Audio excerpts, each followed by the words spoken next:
بسم اللہ الرحمن الرحیم نحمدہ ونصلی ونسلم علی رسولہ الکریم اما بعد فاعوذ باللہ من الشیطان الرجیم بسم اللہ الرحمن الرحیم۔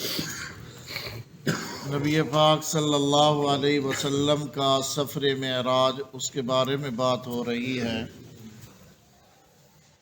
آپ صلی اللہ علیہ وسلم نے اسی سفر کے اندر ایک آدمی کو دیکھا کہ نہر میں تیر رہا ہے اور پتھر کو لقمہ بنا بنا کر کھا رہا ہے۔ جبریل سے پوچھا کہ یہ کون لوگ ہیں؟ جبریل نے جواب دیا کہ یہ سود خور ہیں۔ تو سود خوروں کا انجام نبی پاک صلی اللہ علیہ وسلم کو یہ دکھایا گیا کہ وہ پتھر کھا رہے ہیں۔ سود کے عوض میں جو روپیہ پیسہ لے کر یا جو چیز بھی لے کر کھاتے ہیں تو گویا وہ پتھر کھا رہے ہیں، اور پتھر کھانے سے نہ تو غذائیت کا کام ہوتا ہے، نہ ہی پیاس بجھتی ہے، الٹا جو ہے وہ پیٹ میں پتھر چلا جائے تو تکلیف ہوتی ہے۔ کہتے ہیں نا پیشاب والی نالی میں پتھری اٹک گئی ہے تو کیسے تڑپتا ہے بندہ؟ تو جس کے پیٹ میں ہوں ہی پتھر تو وہ تڑپ کر زندگی گزارے گا، سکون کی زندگی نہیں گزارے گا۔ آج ہماری بے چینیوں کی وجہ، اللہ کے عذاب کے آنے کی وجوہات میں سے ایک اہم وجہ وہ سود ہے۔ اس کی وجہ یہ ہے کہ سود کھانے والا اللہ سے جنگ کر رہا ہوتا ہے۔ تیسرے پارے میں اللہ کا واضح اعلان ہے، فَأَذَنُوا بِحَرْبٍ مِّنَ اللَّهِ، کہ جو سود کھاتا ہے وہ اللہ سے اعلان جنگ ہے۔ تو اللہ سے لڑنے والا کبھی سکھ اور چین کی زندگی پا سکے گا؟ کبھی بھی نہیں۔ پھر آپ صلی اللہ علیہ وسلم کا گزر ایک ایسی قوم پر ہوا جو ایک ہی دن میں تخم ریزی بھی کر لیتے ہیں، یعنی بیج زمین میں ڈالتے ہیں، اور ایک ہی دن میں وہ فصل تیار ہو جاتی ہے، پچھلے ٹائم کاٹ بھی لیتے ہیں۔ کاٹنے کے بعد کھیتی پھر ویسی ہی ہو جاتی ہے جیسے پہلے تھی۔ نبی پاک صلی اللہ علیہ وسلم نے جبریل سے پوچھا کہ یہ کیا ماجرا ہے؟ جبریل نے کہا کہ یہ لوگ اللہ تعالیٰ کی راہ میں جہاد کرنے والے ہیں، اور ان کی ایک نیکی 700 نیکی سے بھی زیادہ ہو جاتی ہے، اور یہ لوگ جو کچھ بھی خرچ کرتے ہیں اللہ تعالیٰ ان کا نعم البدل عطا فرماتا ہے۔ تو یہ جہاد کا اجر و ثواب آپ کو دکھایا گیا۔ پھر آپ صلی اللہ علیہ وسلم کا ایک اور قوم پر گزر ہوا جن کے سر پتھروں سے کچلے جا رہے تھے۔ کچلے جانے کے بعد پھر ویسے ہی ہو جاتے جیسے پہلے تھے۔ اسی طرح سلسلہ جاری ہے، کبھی ختم نہیں ہوتا۔ آپ صلی اللہ علیہ وسلم نے پوچھا یہ کون لوگ ہیں؟ جبریل نے کہا یہ فرض نماز سے سستی کرنے والے لوگ ہیں۔ تو فرض نماز سے سستی کرنے والوں کا انجام یہ دکھایا گیا کہ ان کے سر پتھروں سے کچلے جا رہے ہیں۔ آنکھ نہیں کھلتی نا، تو پتھر جب پڑ رہے ہوں تو نیند آئے گی؟ پھر آپ صلی اللہ علیہ وسلم کا گزر ایک اور قوم پر ہوا جن کی شرمگاہ پر آگے اور پیچھے چیتڑے لپٹے ہوئے ہیں، اور اونٹ اور بیل کی طرح چرتے پھر رہے ہیں، اور کانٹوں اور جہنم کے پتھر کھا رہے ہیں، جس کا قرآن میں زری اور زقوم کے الفاظ سے ذکر آیا ہے۔ آپ صلی اللہ علیہ وسلم نے پوچھا یہ کون لوگ ہیں؟ جبریل نے کہا یہ وہ لوگ ہیں جو اپنے مالوں کی زکوٰۃ نہیں دیتے۔ پھر آپ صلی اللہ علیہ وسلم کا ایک ایسی قوم پر گزر ہوا جن کے سامنے ایک ہانڈی میں پکا ہوا گوشت اور ایک ہانڈی میں کچا سڑا ہوا گوشت رکھا ہے۔ لوگ سڑا ہوا گوشت کھا رہے ہیں، پکا ہوا گوشت نہیں کھاتے۔ آپ صلی اللہ علیہ وسلم نے دریافت کیا یہ کون لوگ ہیں؟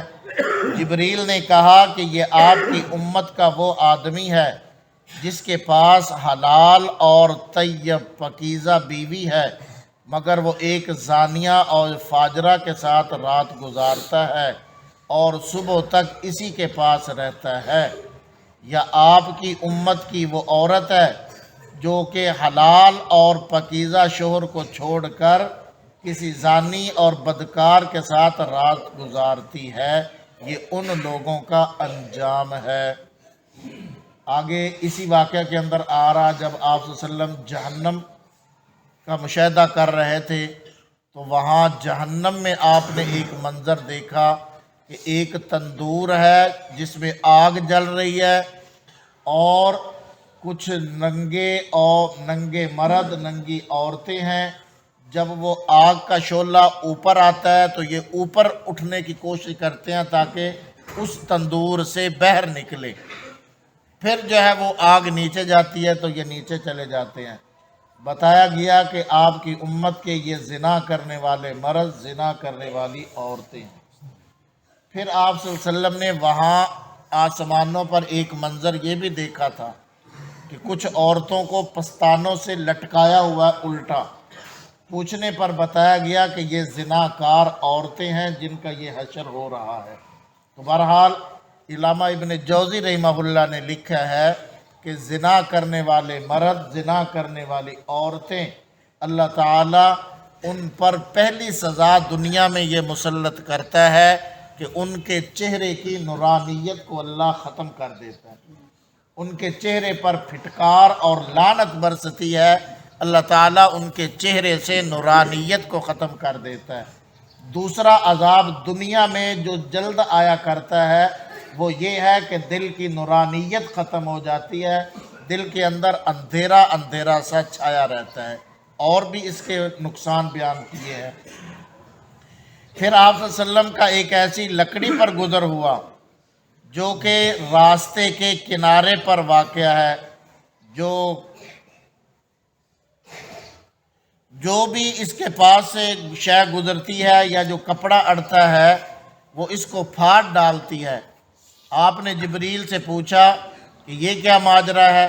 جبریل نے کہا یہ آپ کی امت میں ان لوگوں کی مثال ہے جو راستے پر چھپ کر بیٹھ جاتے ہیں اور راہ سے گزرنے والوں پر ڈاکے ڈالتے ہیں۔ پھر آپ صلی اللہ علیہ وسلم کا گزر ایک ایسی قوم پر ہوا جس نے لکڑیوں کا ایک بڑا بھاری گٹھ جمع کر رکھا ہے اور اس کے اٹھانے کی طاقت نہیں رکھتا، مگر لکڑیاں لا لا کر اس میں اور زیادہ کرتا رہتا ہے۔ آپ نے پوچھا کہ یہ کیا ہے؟ جبریل نے کہا یہ آپ کی امت کا وہ آدمی ہے جس پر حقوق اور امانتوں کا بوجھ ہے جس کو وہ ادا نہیں کر سکتا، اور بوجھ اپنے اوپر اتارنے کی بجائے اور لادتا چلا جاتا ہے۔ آج ہماری صورتحال ایسی بنی ہوئی ہے، قرضہ اتارنے کا نام نہیں لیتے اور قرضے پہ قرض لیے جا رہے ہیں۔ تو آج پہلے حقوق العباد ادا نہیں ہو رہا ہے، الٹا اور حقوق العباد کو ضائع اور برباد کر رہے ہیں۔ پھر آپ صلی اللہ علیہ وسلم کا گزر ایک ایسی قوم پر ہوا جن کی زبانیں اور لبیں، یہ جو ہے اونٹ، لوہے کی کینچیوں سے کاٹی جا رہی ہیں، جب کٹ جاتی ہیں تو پھر پہلے کی طرح سے سالم ہو جاتی ہیں، اسی طرح سلسلہ جاری ہے، ختم نہیں ہوتا۔ آپ صلی اللہ علیہ وسلم نے پوچھا یہ کیا ماجرا ہے؟ جبریل نے کہا یہ آپ کی امت کے خطیب اور واعظ ہیں، یہ مولوی صاحبان ہیں جو لوگوں کو وعظ و نصیحت کرتے ہیں اور دوسروں کو نصیحت کرتے ہیں اور خود عمل نہیں کرتے، تو ان کی زبانیں اور ہونٹ کینچیوں سے کاٹے جا رہے ہیں، کیونکہ خطابت اور تقریروں میں یہ ہونٹ اور زبان ہی کام کرتی ہے نا، تو اس سے جو ہے وہ ان کو یہ سزا دی جا رہی ہے۔ پھر جو ہے آپ صلی اللہ علیہ وسلم کا ایک ایسے مقام پر گزر ہوا جہاں بہت ٹھنڈی اور خوشبودار ہوا آ رہی تھی۔ جبریل نے کہا یہ جنت کی خوشبو ہے، تو آپ صلی اللہ علیہ وسلم کا ایسے مقام پر گزر ہوا جہاں سے بدبو محسوس ہوتی تھی۔ جبریل نے کہا یہ جہنم کی بدبو ہے۔ تو یہ جتنے واقعات آئے ہیں بظاہر یہ تمام واقعات آسمانوں پر جانے سے پہلے کے ہیں، اس لیے کہ یہ روایات میں ان واقعات کا ذکر براق پر سوار ہونے کے بعد متصلاً اور مسجد اقصیٰ میں پہنچنے سے پہلے آیا ہے، تو اس سے معلوم ہوا کہ آسمانوں پر جانے سے پہلے اللہ تعالیٰ نے یہ چند مناظر آپ صلی اللہ علیہ وسلم کو زمین پر ہی دکھا دیے تھے۔ اللہ ہمیں سمجھنے کی توفیق نصیب فرمائے۔